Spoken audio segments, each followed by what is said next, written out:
Hi, this is Greg Jones, 1623 Custom Harmonicas, your Seydel technician. And in today's video, we're going to troubleshoot some problems with a Seydel Symphony 48 Chromatic. Absolutely beautiful instrument, well made, chromatic, and the Seydel stainless steel line, polished stainless steel reeds. Anyhow, so the customer is reporting that his number 5 hole has some strange sounds to it. So let's see what we can find here.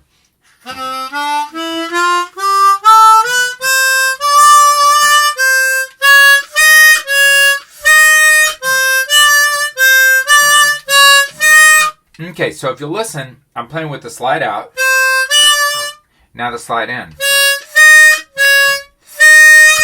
And we'll hear a little bit of a kind of a rattling noise in there. So what we want to do is we're going to troubleshoot that. We're going to do it together.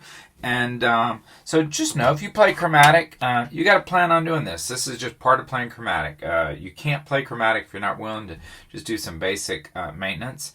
And there's a whole host of little problems that can happen with a chromatic, and most of them are just annoyances and can be fixed easily. Some of them are a little bit more serious. We're going to track this down together. Okay, so as I've told you, it was on the 5 hole, and I believe it was 5 hole with the slide in. Okay, so now if you look at the holes here in the front, do you see how they alternate? Okay, so if we compare that, stand by, I'm going to grab another chromatic here for you. If we compare that to, let's take this Deluxe. Okay, this is a Seydel Deluxe. Notice how the holes with slide out are all on the top, and then the slide in, the holes are all on the bottom. They open up on the bottom. If we notice that on the Symphony, they're alternating. So we call that cross tuning. Okay, so common beginner mistake among chromatic players is they think that the cross tuning refers to the other cross that's used in harmonica playing, and that's cross the position, cross position or second position. Not the same thing, totally different. Cross tuning is a style of tuning on chromatics where the holes alternate, and so with the slide out, you'll have some reeds, blow and draw, that will be on the top, and some will be on the bottom. Okay, so you'll notice the difference. So that's cross. Anyhow, so that's the difference. So in this case, we're going with the slide in, right? So we go 1, 2, 3, 4, 5, and we know that the noise is on the slide in. So when I press that button in and we count to 5 again, what do we notice? We'll notice that it's on the bottom, right? So that means the bottom plate has to come off. All right, that's going to be our first check. I don't know if we're going to find the problem. We're learning this together. We're doing it together. Okay, so what I'm going to do, I'm going to take the bottom plate off. The really cool thing about the Seydel Symphony line is that we have independent assembly, which means the bottom plates can come off without the top. So that's an advantage, I think. So we're going to take those off. We're going to see what we got. All right. I'm going to move the camera in just a minute. All right, now we got this off. Let's take a look.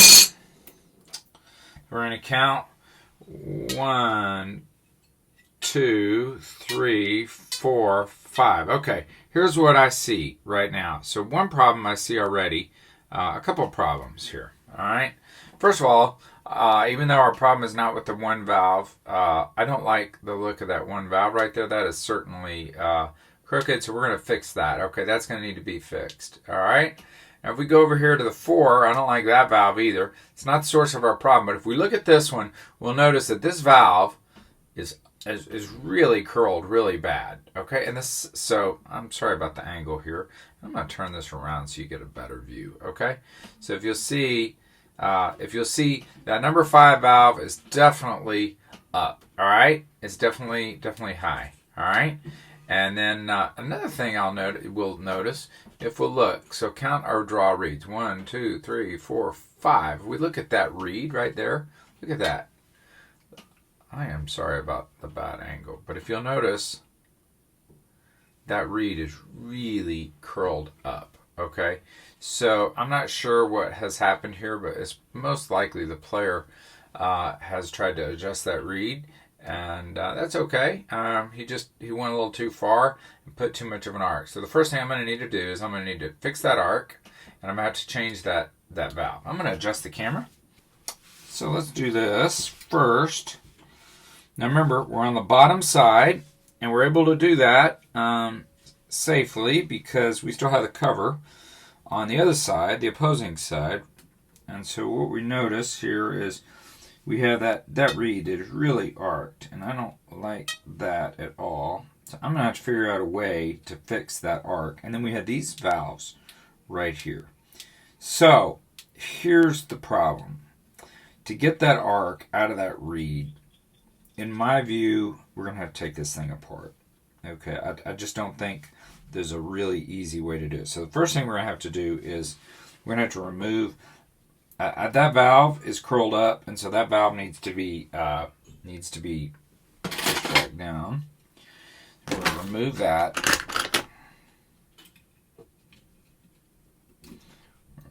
And we'll remove these two valves, and once I get it all back together, I'm going to replace that. That valve, that I call that the ski jump because it looks like a ski. I'm sorry, that reed looks like a ski jump. And that's no good right there. I don't exactly know. I suspect, once again, the player maybe tried to gap it. And so went a little too far, which is fine. These stainless steel reeds are durable. We can fix that. All right, so here's what I'm going to have to do. You might be able, as a non-tech, might be able to fool with this enough to get that arc out of there. But for me, I want to do this right. So what I'm going to do, I'm going to stop talking, speed up the video. I'm going to pull this plate off so that I can have access to the underside. And I'm going to stop talking just for a minute while I pull these off, speed up the video.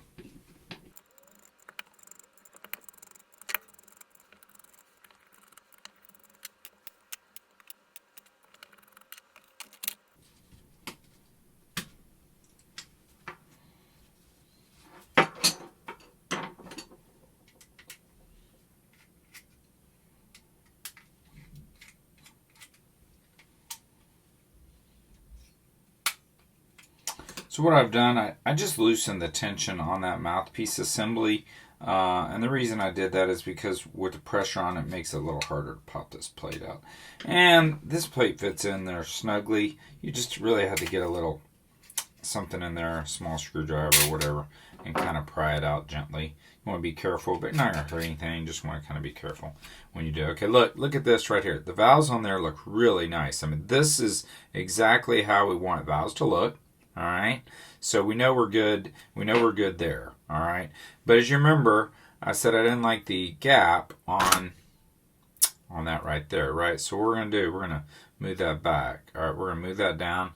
I'm gonna pull that reed through there. Now these are stainless steel reeds. You can do this with stainless steel. You can bend them quite a bit. You're not gonna hurt anything, but you can't do that with a.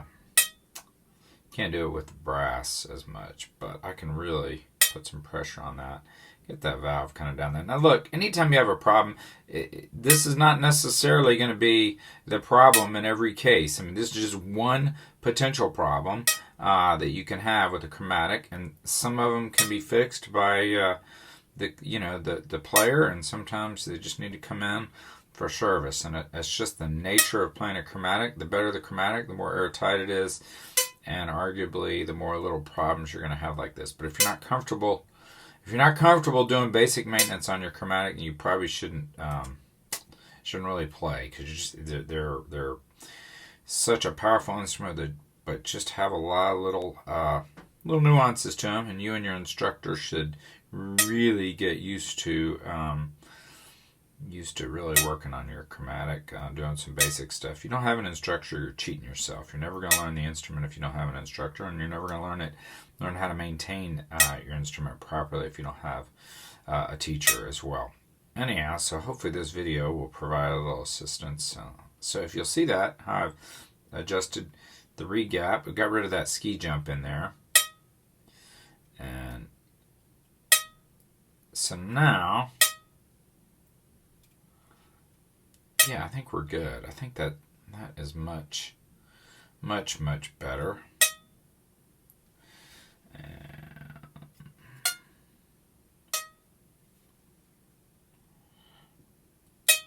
all right, yeah, still not as far down as I want. Now look, on the gaps In the diatonic world, you'll hear players talk endlessly ad nauseum on all the forums about gapping.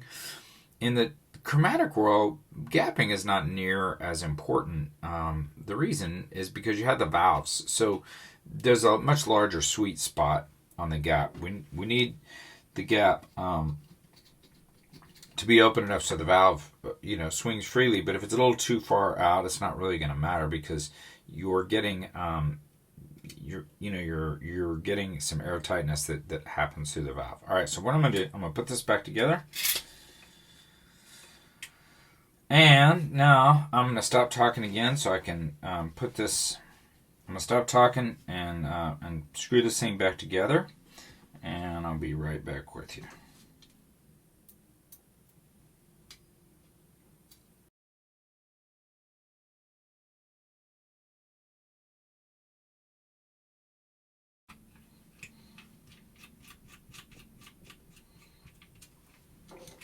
Okay, now as you'll remember, we got this back together. I had loosened the mouthpiece screw assembly, so I want to remember to tighten that back up.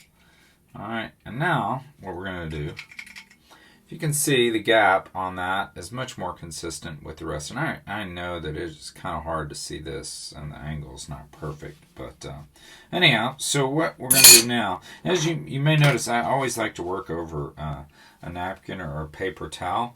And the reason for that is that when you're working on a hard surface, your parts are going to, if they hit, they're going to bounce and get lost. And so I just always really recommend that.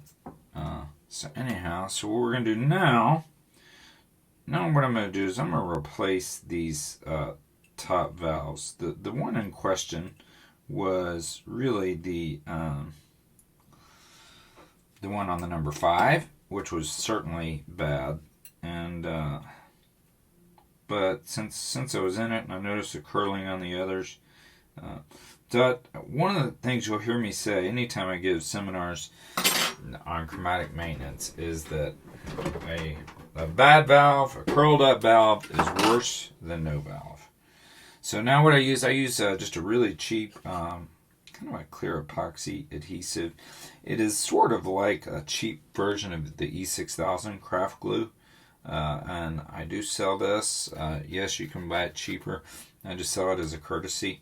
But one tube will probably do 500 or 1,000 valves. So most of y'all, if you were to purchase it, would never really need any more. So you can put a dot. I put a dot on the rivet.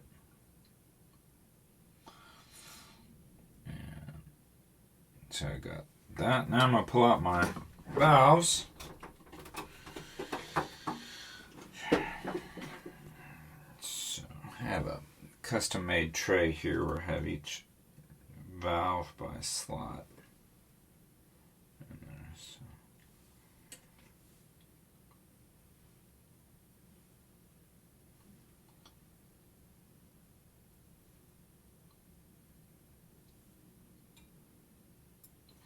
So that's the number 1. So now we're going to go to the number 4.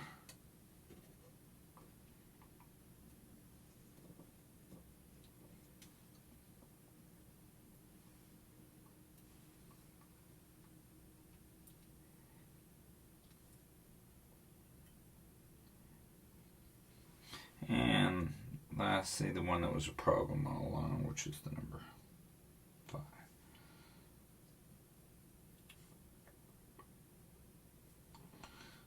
Okay, so now what I'm going to do, I'm going to kill the video for a little bit and come back in about 10-15 minutes, and we're going to let this glue dry.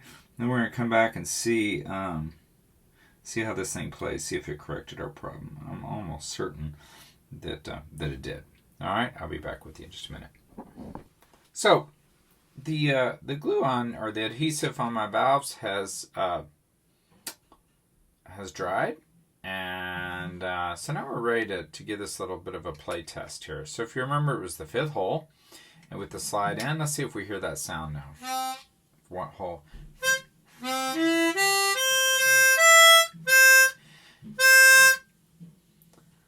So in order to find, sometimes it can be a little tricky to find the hole. So what I'll do is I'll find the draw reed, and I'll put my finger on it and kind of draw, and that tells me I'm at the right spot.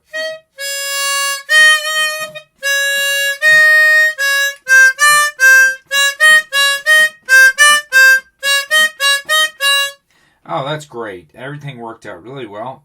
There's no air leakage and there's no annoying sound.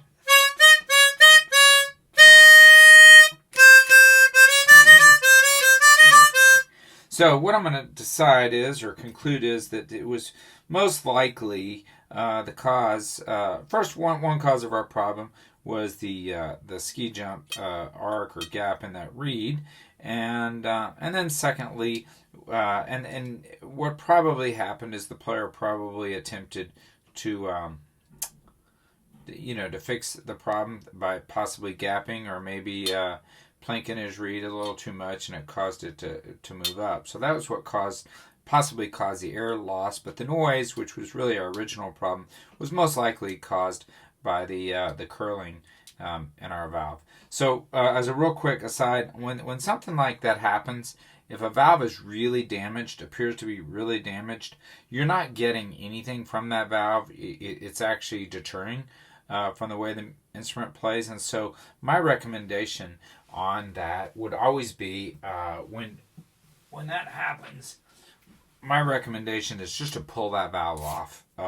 And I have a saying, as I'll say again, no valve is always going to be better than a poorly functioning valve. Anyhow, so I'm glad you tuned in and worked with me or watched me work on this harmonica today. And hopefully this helps you in your chromatic journey and helps you to troubleshoot some of the problems that are inevitably going to show up with your on your chromatic harmonica. Thanks again. I'm Greg Jones, 1623, Customer Harmonicas.